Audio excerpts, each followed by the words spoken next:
సంబంధించినటువంటి పెద్ద ఎత్తున ప్రచారాలు జోరుగా సాగుతూ ఉన్నాయి. ఈ ప్రచారం సాగుతున్న సందర్భంలో కేకే సర్వే అనేది పెద్ద ఎత్తున కూడా వైరల్గా మారింది. కేకే సర్వేలో బీఆర్ఎస్ పార్టీ హవా చూపెడుతుందని చెప్పేసి కాంగ్రెస్ పార్టీ వాళ్ళు భయపడతా ఉన్నారని చెప్పి కేటీఆర్ ప్రచారం చేస్తుండే. ఏం చెప్తారు? ఫేక్ అంటున్నాము అన్న, మేము ఫేక్ సర్వే, మేము నీతిగా నిజాయితీగా ఉన్నాం కాబట్టి లీగల్గా ప్రొసీడ్ అయినాము. మా ఎమ్మెల్సీ వాళ్ళు కూడా అక్కడ దానిపైన కేసు పెట్టడం జరిగింది. విచారణకు వచ్చిన నిజాలు అనేది అప్పుడు వెలువడుతుంది. అలాగే ఇక్కడ నవీన్ యాదవ్ గెలిస్తే హైడ్రా పేరుతో పేదల ఇల్లు మొత్తం కూల్చేస్తారు, పేదల భూములన్నీ కబ్జా అయిపోతాయని చెప్పేసి కూడా బీఆర్ఎస్ పార్టీ ప్రచారం చేస్తా ఉంది. అన్న కబ్జా అయితే ఆయన ముందు అన్న దుర్మార్గుడిని ఒకసారి మాతో పాటు తీసుకురండి. ఏడ కుంటలు ఉండాలి, ఏడ చెరువులు ఉండాలి, అవి దోమి నువ్వు దొరలకు దొరసాన్లకి అలా ఇల్లులాగా అమ్మి కాంట్రాక్ట్ బేసిల మీద అమ్ముకున్న వ్యక్తివి నువ్వు. బలుగు బడగిన వర్గాల కడుపు కొట్టిన వ్యక్తి నీ ప్రభుత్వం, గత ప్రభుత్వం. ఆ టైంలో మేమేం చేస్తూ ఉన్నాం, అక్కడ ఉన్న చెరువులు అంటే పునరుద్ధరిస్తున్నాం వాటిని. ఏదైతే మా కుంటలు ఉన్నాయో, చెరువులు ఉన్నాయో, తాతల కాలం నుంచి ఉన్న జ్ఞాపకాలు ఏవైతే ఉన్నాయో అవి మేము తీసి మళ్ళీ ఇప్పుడు యువతకి తెలియజేయాలనుకుంటా ఉన్నాం. దాని హైడ్రాన్ పేరు పెట్టవద్దు, ఇంతకు ఏ పేదను కడుపు కొట్టలేదు, ఎవరికి తగ్గ న్యాయం అనేది రేవంత్ అన్న చేస్తూనే ఉండు. దానివల్ల ఎవరు అన్యాయం చేయలేదు, దానికి న్యాయమే జరుగుతూ ఉంది.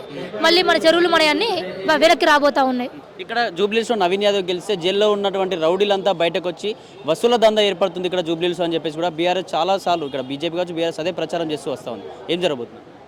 పోయింది ఎవరు? మీ వాళ్ళు వేరు జైల్లోకి వెళ్ళి మీ వాళ్ళు వచ్చి కండువా కప్పుకొని కార్యకర్తలుగా తిరుగుతూ ఉన్నారు, టికెట్ అడుగుతూ ఉన్నారు. సిగ్గుండాలి మీకు ఆ మాటలు మాట్లాడనిక. ఎవడు వసూలు చేసినట్టు తలపడ్డాడు? 25 క్రిమినల్ కోర్టులో కేసులు ఉన్నాయి మీ మీద, కోర్టుల చుట్టూ తిరగాల్సిన వాళ్ళందరూ ఎవరైతే అసెంబ్లీకి పంపుతుంది. ఏమంటారు, అసెంబ్లీలో ఉండాల్సిన వ్యక్తి పైన అక్రమ కేసులు పెడుతుంది. మీకు మాకు చేడత ఎలా ఉంది? ఏమంటారు, ఓడలు బండ్లు అయితే బండ్లు ఓడలు అయితే అన్నట్టుగా మీ కాలం అయిపోయింది, మా కాలం రాబోతోంది. ప్రజలు సంతోషపడబోతా ఉన్నారు. నవీన్ యాదవ్కు ప్రజలంతా భయపడబోతున్నారు. మొత్తం ఇక్కడ ఉన్నటువంటి అన్ని డివిజన్లు కూడా దీనికి సంబంధించి బీఆర్ఎస్ పార్టీ వైపే ఉన్నారు. ప్రజలు ఓన్లీ మైక్ల ముందు మాత్రమే ఇలా చెప్తున్నారు భయపడి అని చెప్పేసి కూడా ప్రచారం జరుగుతుంది. భయపడి అంటే మరి గత 10 ఏళ్ళుగా నీ వెంటనే మనుషులతో మాట్లాడించు. నవీన్ అన్న మీద ఒక క్రిమినల్ కేసు, నీ పేడ్ ఆర్టిస్టుల కేసులు కాకుండా అన్న మీద జెన్యున్ వచ్చిన ఒక కేసు నువ్వు చూపిస్తే, అన్న ఆ రోజే చెప్పిండు రౌడీ షూట్ ఉన్నట్టు నా విధంగా అనిపిస్తే ఇదే చౌరస్తాకు రండి, నేను రాజీనామా చేస్తే రాజకీయ జీతాన్ని అడుగుపెట్టను అని చెప్పిండు. మరి దానికి ఏం చెప్తారు వాళ్ళు? ఇక్కడ బీజేపీ పార్టీ కూడా మరో అంశాన్ని ముందేసుకుంది. ఎంఐఎం పార్టీ నుంచి ఆ వ్యక్తిని అద్దెకు తీసుకొచ్చుకున్నది కాంగ్రెస్ పార్టీ అని చెప్పేసి కూడా మాట్లాడుతుంది. ఏం చెప్తారు? మేము బీజేపీని కన్సిడర్ చేయము. ఏమన్నా ఎవరైనా చేస్తారా బీజేపీని? లెక్క చేస్తున్నాం అసలు. 4-5 కార్యకర్తల ఓట్లు ఆ టీఆర్ఎస్లో పడుతుండే, చాలా కార్యకర్తలు 4-5, కానీ మా అన్నలకి మా పెద్దలు ఎవరికి కూడా మేము వేటిని కన్సిడర్ చేసుకోము. ఉన్నది ఒకటే ఒక సిద్ధాంతం, అన్న సిద్ధాంతం. అన్న గెలవబోతా ఉన్నాడు. 50,000 మెజారిటీకి పై చిలుకుతోనే గెలుస్తూ ఉన్నాం.